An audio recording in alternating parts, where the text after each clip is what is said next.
Hello students, एक बार फिर से स्वागत है आपका टेस्टपुर में। और इस लेक्चर में हम मध्य प्रदेश की भौगोलिक स्थिति का अध्ययन करेंगे। भौगोलिक स्थिति मध्य प्रदेश के अध्ययन से काफ़ी प्रश्न पूछे जाते हैं। चलिए तो हम शुरुआत करते हैं। मध्य प्रदेश, अपने प्यारे मध्य प्रदेश को देखते हैं और मध्य प्रदेश की सीमाओं का, मध्य प्रदेश के सीमावर्ती जिलों का और जो बॉर्डर्स बनाते हैं इसके साथ ही क्षेत्रफल का अध्ययन करने के लिए जा रहे हैं। चलिए, तो अगर मैं बात करूं मध्य प्रदेश की, तो मध्य प्रदेश एक लैंड लॉक्ड स्टेट है, भू आवेष्टित राज्य है, जिसकी सीमा ना तो समुद्र को छूती है और ना ही किसी भी इंटरनेशनल बाउंड्री को। मतलब हमारी जो सीमा है ना वो पाकिस्तान के साथ लग रही है, ना नेपाल के साथ लग रही है, ना बांग्लादेश, ना भूटान।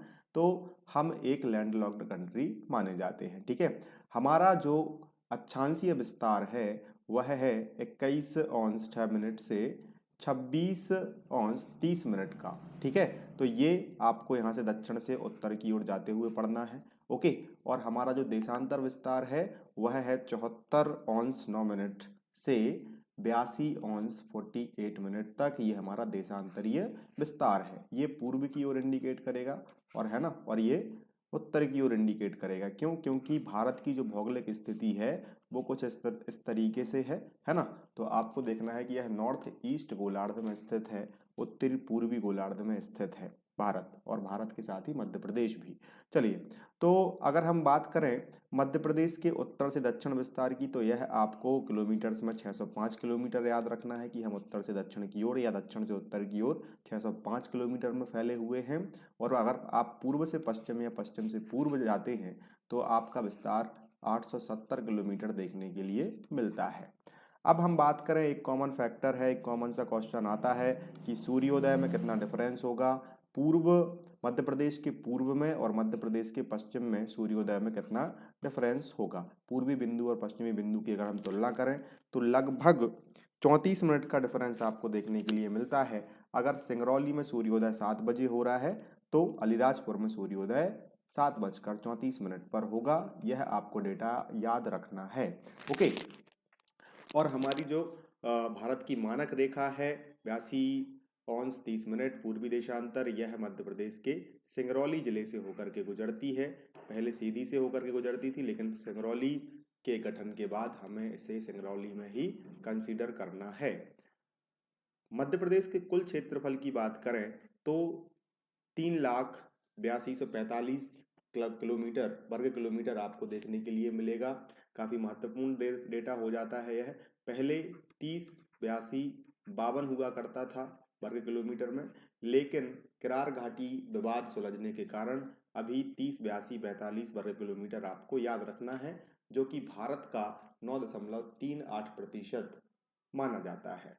इसके साथ ही क्षेत्रफल की दृष्टि से अगर हम बात करें तो राजस्थान के बाद मध्य प्रदेश भारत का दूसरा सबसे बड़ा राज्य है। पहले हम फर्स्ट पोजीशन पे हुआ करते थे, लेकिन छत्तीसगढ़ के गठन के बाद हम सेकंड पोजीशन पर क्षेत्रफल की दृष्टि में आ चुके हैं। ठीक है, तो इतनी बेसिक्स बातें हैं आपके लिए याद रखना है। अक्षांशीय देशांतरीय विस्तार, एमपीएसआई में डायरेक्ट क्वेश्चन आया था कि मध्य प्रदेश का अक्षांश और देशांतरीय विस्तार कितना है। 2017 वाला एमपीएसआई का पेपर अगर आप उठा के देखोगे तो उसमें यह क्वेश्चन आपको मिल जाएगा। चलिए, इसके साथ ही हम आगे बढ़ते हैं और आगे हम देखते हैं कि मध्य प्रदेश की कितने जिलों से कर्क रेखा होकर के गुजरती है। तो आपको याद रखना है कि 14 ऐसे जिले हैं मध्य प्रदेश में जिनसे कर्क रेखा होकर के गुजरती है। मैंने स्लाइड में भी आगे नाम दिए हुए हैं। रतलाम, उज्जैन, आगरमालवा, पहले यह शाजापुर हुआ करता था, लेकिन कर्क रेखा की दृष्टि से अब आगरमालवा आपको याद रखना है। और भोपाल संभाग के पूरे 5 जिले आपको याद रखना है। ओके, इसके बाद एक बार हम पढ़ लेते हैं पूरे नाम। भोपाल, सीहोर, रायसेन, विदिशा, राजगढ़ आपको याद रखना है। सागर, दमोह, कटनी, जबलपुर, उमरिया और शहडोल आपके लिए याद रखना है। इस प्रकार से ये 14 जिले हैं जो कि काफ़ी महत्वपूर्ण हैं। अगर इसमें टफ क्वेश्चन बन सकता है तो आपसे एग्जामिनर पूर्व से पश्चिम का कर्क रेखा का क्रम या पश्चिम से पूर्व का कर्क रेखा का क्रम पूछ सकता है। इसलिए आपको इनके सीक्वेंस दोनों साइड से याद होने चाहिए। मध्य प्रदेश की मैपिंग आपकी अच्छी होना बहुत ही आवश्यक है, इसलिए मैं अपने हर लेक्चर में मैप आपके लिए जरूर रखता हूँ। चलिए, मध्य प्रदेश के कितने जिले उत्तर प्रदेश से सीमा लगाते हैं, राजस्थान से सीमा लगाते हैं, गुजरात से सीमा लगाते हैं, महाराष्ट्र और छत्तीसगढ़ से सीमा लगाते हैं? तो हमें पता है कि मध्य प्रदेश के 5 पड़ोसी राज्य हैं, उत्तर प्रदेश, गुजरात, राजस्थान, छत्तीसगढ़ और नीचे की स्थिति में महाराष्ट्र। ठीक है, तो इनके आपको जिलों की संख्या याद रखनी है और संभव हो सके तो इनके आपको नाम भी याद रखने हैं। मैं अगले मैप में आपके लिए बताता हूं कि मध्य प्रदेश के जो जिले हैं वह उत्तर प्रदेश से कौन कौन से जिले सीमा बनाते हैं। तो आपको याद रखना है मुरैना, भिंड, दतिया, शिवपुरी, अशोकनगर, सागर, टीकमगढ़, छतरपुर, निवाड़ी, पन्ना, सतना, सिंगरौली और रीवा। कुछ किताबों ने सीधी भी लिखा हुआ है लेकिन सीधी नहीं बनाता है। मैं अभी आपको प्रूफ करके दिखाऊंगा कि सीधी उत्तर प्रदेश से सीमा नहीं बनाता है। इसी प्रकार से अगर हम राजस्थान की बात करें तो राजस्थान में झाबुआ, रतलाम, मंदसौर, नीमच, राजगढ़, आगरमालवा, गुना, श्योपुर, शिवपुरी और मुरैना सम्मिलित हैं। तो यह 10 जिले आपके लिए याद रखने हैं। यहाँ पे भी कई किताबें अभी मिस्टेक करती हैं, शाजापुर का नाम लिख देती हैं जो कि गलत फैक्ट है, शाजापुर नहीं बनाता है। अब हम आगे बढ़ेंगे गुजरात की ओर। तो यह MPPSC में आ चुका है गुजरात वाला। अलीराजपुर और झाबुआ ऐसे दो प्रदेश हैं जो ऐसे दो जिले हैं जो गुजरात प्रदेश के साथ बाउंड्री बनाते हैं। और छत्तीसगढ़ की अगर हम बात करें तो छत्तीसगढ़ में 7 जिले कंसीडर किए जाते हैं। हालांकि कुछ किताबें इसके लिए 6 क्लेम करती हैं लेकिन मैं 7वां जिला भी प्रूफ करके बताऊंगा कि 7वां जिला भी छत्तीसगढ़ के साथ बाउंड्री लगाता है। तो बालाघाट, डिंडोरी, शहडोल, सीधी, सिंगरौली और अनूपपुर तो आपको याद रखना है। मंडला भी आपके लिए याद रखना है। मंडला का जो मवई विकास खंड है वहाँ की बाउंड्री छत्तीसगढ़ के साथ लगती है। इसके लिए भी मैं आपके लिए मैप में अभी बता दूंगा। चलिए इसी के साथ महाराष्ट्र में पहुंचते हैं हम। तो महाराष्ट्र के साथ हमारे बालाघाट, सिवनी, छिंदवाड़ा, बैतूल, खंडवा, बड़वानी, खरगोन, बुरहानपुर और अलीराजपुर। आपको याद रखना है कि अलीराजपुर गुजरात और महाराष्ट्र दोनों के साथ बाउंड्री शेयर करता है। ठीक है साथियों, तो अब मैं आपके लिए बताता हूं कि सीधी की लोकेशन क्या है। ये आपको डार्क बाउंड्री में दिख रहा होगा, ये सीधी है और ये यूपी की बॉर्डर है। तो यूपी की बॉर्डर में थोड़ा सा डिफरेंस लगता है। ये सिंगरौली है और यहाँ पर आपको रीवा देखने के लिए मिलता है और बीच में आपका सीधी की लोकेशन होती है। तो इसी प्रकार से सीधी यूपी के साथ बाउंड्री शेयर नहीं करता है, अपनी सीमा नहीं बनाता है। और इसी प्रकार से अगर हम मंडला की बात करें तो ये छत्तीसगढ़ है और ये मंडला है। तो मंडला की इतनी बॉर्डर जो है यह क्या है, छत्तीसगढ़ के साथ बाउंड्री शेयर कर रही है। ओके, तो आपको ये याद रखना है, मैंने आपको प्रूफ करके भी बता दिया है मैप के माध्यम से। ठीक, तो आगे चलते हैं। और ये अगर कोई प्रश्न पूछे कि छत्तीसगढ़ का कौन सा जिला है तो छत्तीसगढ़ के कबीरधाम जिले से मंडला की सीमा जो है वह शेयर होती है। आगे बढ़ते हैं और हम ऐसे जिलों की ओर मूव करते हैं जो 2 प्रदेशों के साथ बाउंड्री शेयर करते हैं या सीमा का निर्धारण करते हैं या बनाते हैं। अलीराजपुर मैं आपके लिए पहले डिस्कस कर चुका हूं। तो महाराष्ट्र और गुजरात के साथ, ये आपको याद रखना है। बालाघाट आपके लिए याद रखना है, महाराष्ट्र और छत्तीसगढ़ के साथ शेयर करता है दक्षिण पूर्वी हिस्से में। झाबुआ की बात करें हम तो यह राजस्थान और गुजरात के साथ बाउंड्री शेयर करता है। यह MPPSC 2016 का शायद प्रश्न रह चुका है, PSC में क्वेश्चन आया था, इसके लिए आपको याद रखना है। सिंगरौली की बात करें हम तो यह छत्तीसगढ़ और उत्तर प्रदेश के साथ बाउंड्री शेयर करता है, काफी महत्वपूर्ण जिला है। शिवपुरी और मुरैना, तो शिवपुरी और मुरैना उत्तर प्रदेश और राजस्थान के साथ सीमा शेयर करते हैं। चलिए एक बार मैं आपके लिए मैप में और बता देता हूं कि यह आपका शिवपुरी है जो नेक पर है, मध्य प्रदेश की गर्दन इसको मान सकते हैं, और यह राजस्थान है और यह यूपी है। ठीक है, और यहाँ पर आपका एक निवाड़ी जिला भी है।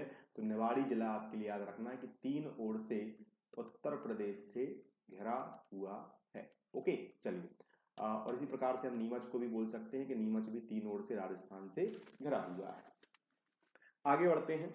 तो आगे मैं आपके लिए बताता हूं कि मध्य प्रदेश में प्राकृतिक सीमाओं के लिए कुछ संज्ञाएं दी गई हैं कि कहाँ अपनी प्राकृतिक सीमा लगती है। तो अगर हम दक्षिणी सीमा की बात करूं तो मध्य प्रदेश की दक्षिणी सीमा यहाँ पर आपको ताप्ती नदी के साथ देखने के लिए मिलेगी और यह सतपुड़ा पर्वत के साथ देखने के लिए भी मिलेगी, और नीचे से यहाँ से दक्कन का पठार प्रारंभ हो जाता है, तो वो भी आप मान सकते हो।